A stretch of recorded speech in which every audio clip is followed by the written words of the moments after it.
गर्मी 130 डिग्री से भी ज्यादा थी। पानी खत्म। मैं सभ्यता से 70 मील दूर था, अकेला, मोजावे रेगिस्तान के बीचों बीच।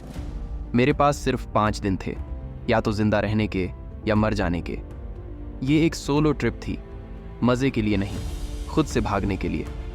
मैंने हाल ही में सैन फ्रांसिस्को में अपनी नौकरी छोड़ी थी। मैं थका हुआ था, टूटा हुआ, दिल से भी और दिमाग से भी। मुझे शांति चाहिए थी।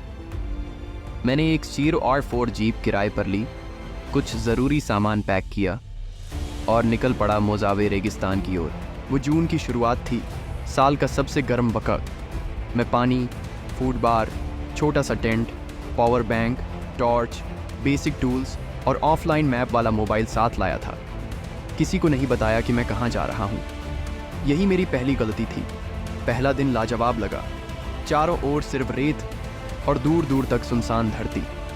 मैंने वीडियो रिकॉर्ड किए, तस्वीरें लीं और एक सूखी नदी की तलहटी में कैंप किया। उस रात मैं तारों के नीचे सोया। आसमान इतना साफ था जैसे कभी देखा ही नहीं था। दूसरे दिन सुबह मैंने और गहराई में जाने का फैसला किया। एक पगडंडी थी, डेविल्स स्पाइन, जो नक्शों पर भी मुश्किल से दिखती थी। लेकिन आधे रास्ते में जीप झटकी, खांसी और बंद हो गई। फ्यूल था, लेकिन टैंक से लीकेज था। तेज गर्मी में चलते चलते गैस बह चुकी थी। इंजन स्टार्ट नहीं हो रहा था। मैं पहले तो हंसा, कोई बात नहीं, किसी को कॉल कर लूंगा। लेकिन नेटवर्क नहीं था। मैं पास की एक पहाड़ी पर चढ़ा। थोड़ा डर महसूस हुआ, पर अभी वो डर असली नहीं लगा। मैंने वापस चलने का फैसला किया, उस ट्रेल फोर्क तक जहां मैं रात को कैंप किया था, करीब 10 मील दूर। धूप इतनी तेज थी जैसे हर कदम आग पर रख रहा हूं। मुंह पर कपड़ा बांधा, आधी बोतल पानी पिया और चल पड़ा। लेकिन सूरज ढलने तक मैं आधा रास्ता भी नहीं चल पाया था। थक कर फिर से जीप के पास लौट आया। यही मेरी दूसरी गलती थी, बिना दिशा जाने ऊर्जा बर्बाद करना। उस रात ठंडी थी।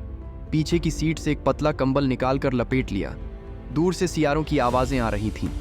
वो सन्नाटा डरावना था, इतना गहरा कि दिल की धड़कन तक सुनाई दे रही थी। मैंने सपने में बारिश देखी, झरने और बर्फ। ठंड के बावजूद पसीने से भीगा हुआ उठा। होंठ फटे थे, सिर भारी था पानी की कमी से। सिर्फ 1.5 बोतल पानी बची थी। धीरे धीरे एक प्रोटीन बार खाया। अब की बार मैं पूर्व की ओर चल पड़ा, जहां दूर कुछ चट्टानें दिख रही थीं। शायद छाया मिल जाए या कोई शेल्टर। घंटों चला, लेकिन सूरज बेरहम था। दोपहर के आसपास मुझे कुछ दिखा, एक झोंपड़ी या कोई चट्टान।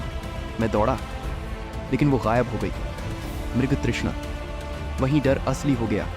एक चट्टान की छाया में बैठा ही था कि कुछ मेरे पास से सरसराया। एक राइटल स्नेक जमीन पर कुंडली मारकर बैठा और मेरी आंखों में आंखें डाले। सांस रोक ली, धड़कन जैसे रुक गई हो। धीरे धीरे पीछे हटा, सांस तक नहीं ले रहा था। सांप फुफकारा और सरक गया। मैं चट्टान से टिक कर गिर पड़ा। तभी समझ आया, ये रेगिस्तान सिर्फ गर्मी नहीं है, इसमें दांत भी हैं। उस रात नींद नहीं आई। हर परछाई जानवर लगती थी, हर आवाज खतरा। तीसरे दिन शुरुआत में राहत मिली, ठंडी हवा। लेकिन फिर आया रेत का तूफान। मुंह पर शर्ट लपेटी जीप के पीछे लेट गया और खुद को जमीन से चिपका लिया। रेत ने जैसे सुइयों की तरह चुभना शुरू कर दिया।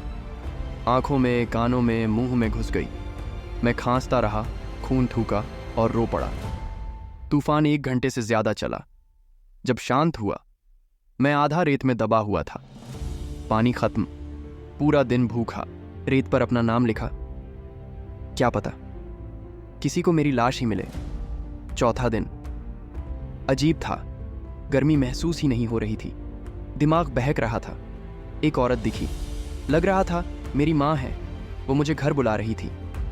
मैं उसकी आवाज़ के पीछे चला और फिर खुद को बार बार उसी जीप के पास पाता रहा। मैं खुद से बातें करता रहा, पत्थरों से बात करता, कुछ ऐसे गाने गाए जो मुझे कभी याद भी नहीं थे। एक जगह खड़े खड़े हंसने लगा। इतना हंसा कि रो पड़ा, फिर गिर पड़ा। घंटों नहीं उठा। तभी याद आया, इमरजेंसी किट में एक फ्लेयर गन थी। चौथे दिन की शाम मैं फिर पहाड़ी पर चढ़ा और लाल फ्लेयर आसमान में फायर कर दिया। एक लाल लकीर आसमान में चमकी, पर जवाब में सिर्फ सन्नाटा। मैं टूट गया था। मोबाइल में एक आखिरी मैसेज लिखा, अलविदा का। अगर कोई मोबाइल पाए तो पढ़ सके। 5वें दिन सुबह कुछ अजीब सी आवाज़ आई। धीरे धीरे वो आवाज़ तेज हुई, मशीन जैसी। मैं खड़ा हुआ, दोनों हाथ हिलाए, चिल्लाया। मैं बिना शर्ट के था, धूप से झुलसा हुआ, चल भी नहीं पा रहा था। हेलीकॉप्टर एक बार चक्कर लगाया, फिर एक और, फिर वहीं रुक गया। एक रेस्क्यू ऑफिसर रस्सी से नीचे उतरा, मेरा नाम पुकारता हुआ। उन्हें फ्लेयर गन के साथ जो बैकअप बीकन था, उससे बहुत कमज़ोर जीपीएस सिग्नल मिला था। मुझे पता ही नहीं था कि वो ऑन था। उन्होंने मुझे ऊपर खींचा। मैं बेहोश हो गया। पानी दिया। 1 हफ्ता अस्पताल में रहा। गंभीर डिहाइड्रेशन, जलन और मांसपेशियों की चोट। मैं बच गया, किस्मत से। कोई हीरो नहीं था मैं, लेकिन मैं बदला हुआ लौटा। अब मैं खामोशी, प्रकृति और जिंदगी की कद्र करता हूँ। उस रेगिस्तान ने मुझे सब कुछ छीन लिया, अहंकार, योजनाएं और घमंड। और जब मेरे पास कुछ नहीं बचा था, तब उसने मुझे एक चीज़ दी। वहाँ कोई तुम्हारी चीख नहीं सुनता, कोई तुम्हारे लिए नहीं आता, जब तक तुम खुद लड़ो, बचो और आसमान को सुनने का इंतज़ार करो। अगर ये कहानी आपके दिल को छू गई तो वीडियो को लाइक करें और channel mind spark Hindi AK को सब्सक्राइब करें। मिलते हैं अगली कहानी में।